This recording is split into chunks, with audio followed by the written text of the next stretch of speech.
Hello everyone, I welcome you all on e-learning platform of GS College of Commerce Wardha, and I am your teacher for the subject Business Economics BCCA 3rd Sem. In last previous lectures we are going through with perfect competition. Rather we are focusing on market structure, and market structure includes different kinds of markets based on different place, time and competition. As we are insisting on the different market types of markets classified on the basis of competition. That competition is again divided into perfect competition and imperfect competition. That is what is imperfect market and perfect market. And when we are talking about competition, first of all, okay, competition means selling the products with deciding or fixing the prices considering the other competitors in the market. Okay, when the producer or a seller, he is selling his goods in the market, at that time he has to consider, he has to concentrate on the rates at which he is selling his products and he is selling his goods.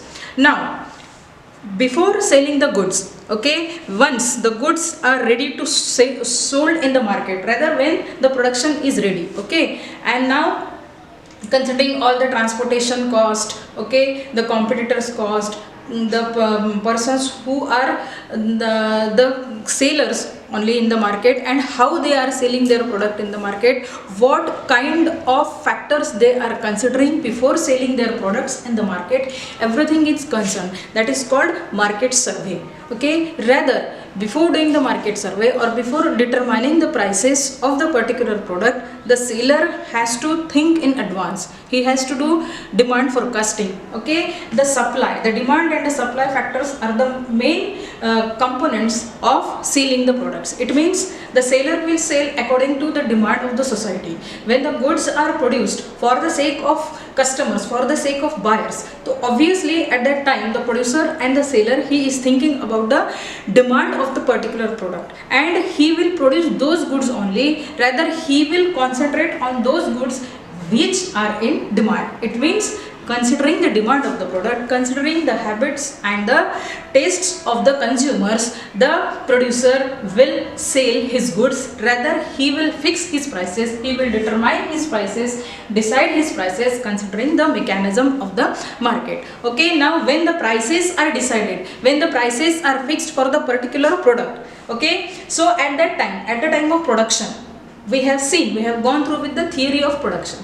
What is theory of production and what is costing? In general, what you have to think in mind before studying all these topics, that treat yourself, okay, or just assume yourself that you are a seller. In future you will produce the goods and sell in the market. At that time, what the things you will think in advance before selling the goods? Okay, how is the condition of the market, how the market structure is, what is the price mechanism, how the prices are decided before selling the goods, everything is considered. So considering that, in the theory of production, again I will come to that, we have seen the factors of production. Okay, what are the factors of production? Land, labor and capital. Then we have seen what is the time period, okay, short run and long run time period of the production. Then we have gone through with the scale of production. What is scale of production? It means how a person, how a seller or a manufacturer is starting his business activity. He is opening his business plant to manufacture particular product, whether that particular production is for a long run period, is for a short run period, that one thing he has to consider. And secondly, he has to think about the scale of the production, whether he will continue his production activity for a short time period or a small scale period or for a long scale. Okay, it means a volume or scale of the business is decided before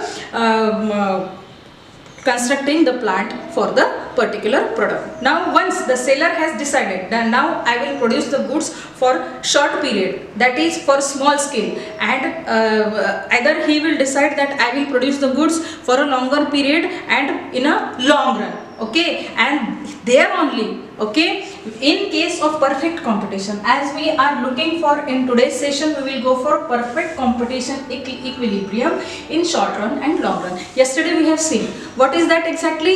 It is determining the prices, means how the prices are decided and fixed for the particular product. In what we have seen, in that particular thing we have gone through with the determination of the prices, how the prices are fixed. Now we have seen that it is a combination. It means the things which are taken in mind before producing the goods, that is demand and supply forces. Okay, how the demand is there for the particular product and how the supplier will sell his goods, rather he will manufacture his goods according to the demand in the market. That we have seen, intersection of demand and supply of the particular product. Now demand, if there is demand more, then he will supply more accordingly. And in case of supply, what he will think, he will supply in a small intervals, okay, in small plans. Means in a first stroke he will sell only 1000 kgs, in second stroke he will sell only 5000 kgs, considering the prices of the product, because being a seller, he is always interested in maximizing his profit. So what is all these? Perfect competition. And in actual sense, to be very frank, the condition like perfect competition is never observed in the market in reality. Correct? It means why? There cannot be a perfect competition in the market for a specific product, considering the geographical reasons, considering the demand and the attitude of the society. Perfect competition situation generally do not arise in actual sense or real sense. But if the competition for the particular good, for the specific product is perfect, then what has to be considered? What are the ideal situations or position where the perfect competition arises in the market for the specific product? That we have seen in our last 2-3 lectures. Now here we will see the perfect competition equilibrium in short run and in long run. And what is the short run and long run? This is a time period, a duration of a production, okay, the production process, whether it is for a short run or it is for a long run. Then to determine the equilibrium level in the short run at a given price of the output, there should be. Now when there will be a equilibrium in the short run, that we have to see. When that situation will arrive, means when to determine the equilibrium level in the short run at a given price of a output, there should be SMC is equal to SMR. Now what is that SMC? Short run marginal cost is the abbreviation of is SMC. So what is SMC? Short run marginal cost, and SMR, and that SMR is short run marginal revenue. Okay, and that SMR means short run marginal revenue. Now the concept of cost and concept of revenue we have seen in detail. Okay, so before moving that, the particular this market structure, we have first seen the revenue. Revenue means what? The total amount of receipts, means after selling the product, how the seller is earning, rather to calculate the profit level, to gain the percentage of profit, what seller is doing, that he is, that particular thing is called revenue. It means the money which he has received for the particular production. After selling the goods, how much amount of profit he has earned is revenue. Now SMR of the firm, short run marginal revenue of the firm, depends on the prices of the product. Obviously revenue means what? Against the total sales receipt. Revenue means the money, it is my profit being a seller. If I am a seller and if I am producing the goods, it means how much profit I will receive or how much money I am going to get after selling those products. That is what is said. It depends on the prices of the product. How much price you are fixing, you are determining for your particular product, because no businessman will do his business, rather he will continue business in loss. Obviously, at least he will think that I should earn maximum profit. If not earning a maximum profit, there should be an equal level. No profit, no loss. Even though it is not situation, but he will never go for the losses, because loss means what? He is losing his money. Okay, he is including his input, means he is using land, labor, capital, these factors of production, and after using this input factors, if he is earning loss, then that situation is not ideal for this from seller's point of view to continue the production activity. So in short run, firm can face three situations. Now what are these three situations? Either the seller may earn normal profit. Okay, it means if the total costing for selling a particular product is ₹10, it means उसको कितना पैसा लगा है एक product बनाने के लिए ₹10. Okay, we are taking it as an example. So to earn normal profit, it means he will not sell his products below ₹10. Okay, now what he will think, at least I should get the money which I have incurred in, not below 10, means normal I should earn profit. Maybe he will sell that product in ₹11 or in ₹12. Okay, now supernormal profit, this is another situation. Okay, as being a supplier, the position in the market, the supplier, he is always interested in selling his product considering the demand of the product. And what they are doing, what the seller are doing, when the prices are high, they are selling in more quantity. Okay, but when the prices are low, they are keeping the stock with them and they are not ready to sell their goods, because in that case they might earn losses or they might earn only a normal profit. So in case when the demand of the product is more, okay, and the supply is restricted, then what the seller do, whatever the stock they have kept with them, they are bringing in the market and selling the goods and earning supernormal profit or a more and more profit, and then it is minimum loss. May be possible, minimum loss means equal 10, but not less than 10. Okay, normal profit and minimum losses is somehow similar to the same, but the producer, the seller, is always interested in selling the goods in higher rates to earn more and more profit. This is what is exactly. So in theory of production, what we have seen, it is always advisable from the seller point of view. Rather, it is for the seller that he should run his production activity in short run, where he can change only one factor of production, only one input factor, that is generally labor, and what is another thing, that he cannot change the plant size, means whatever the production activity he has opened with, means he has started his production activity with 5 numbers of laborers or 5 acres of land and ₹5 lakhs of the capital. So he cannot change, where only one factor of production can be changed, and in the short run the plant size cannot be changed. There are some limitations in short run, but those limitations, those conditions are advisable from the profit point of view.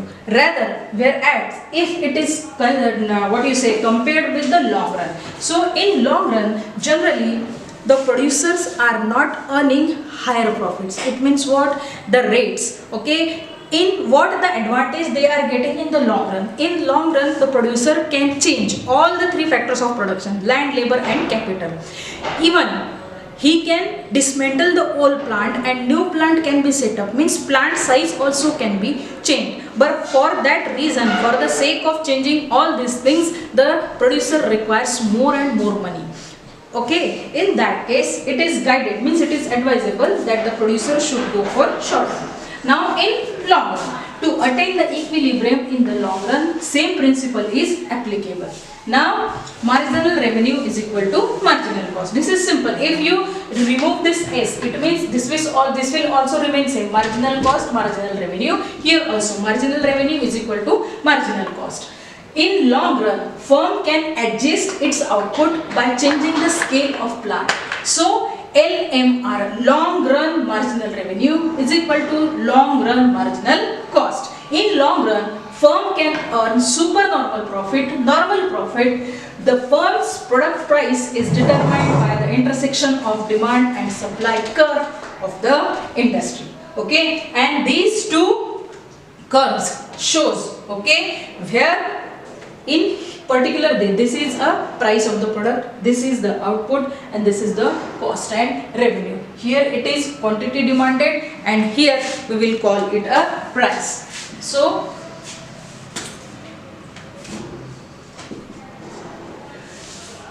in long run. Then what is a disadvantage of long run? That in long run producer may face loss. It means, so it is advisable, rather it is the producer, the seller who is experienced, okay, and he is aware of the market situations and market conditions, rather he is well aware of the market structure, then he will start his production activity in short run only, where he can change only one factor of production, where the plant size will remain same, whereas in long run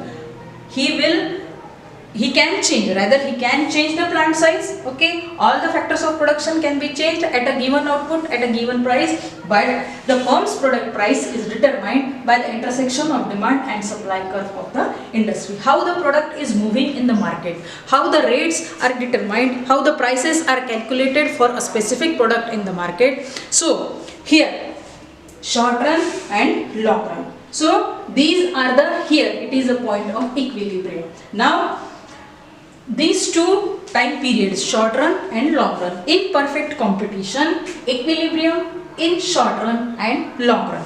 Okay, so this is all about the short run period and long run period in perfect competition. So today we will stop here, and from tomorrow we will start the new topic, that is monopoly. Thank you.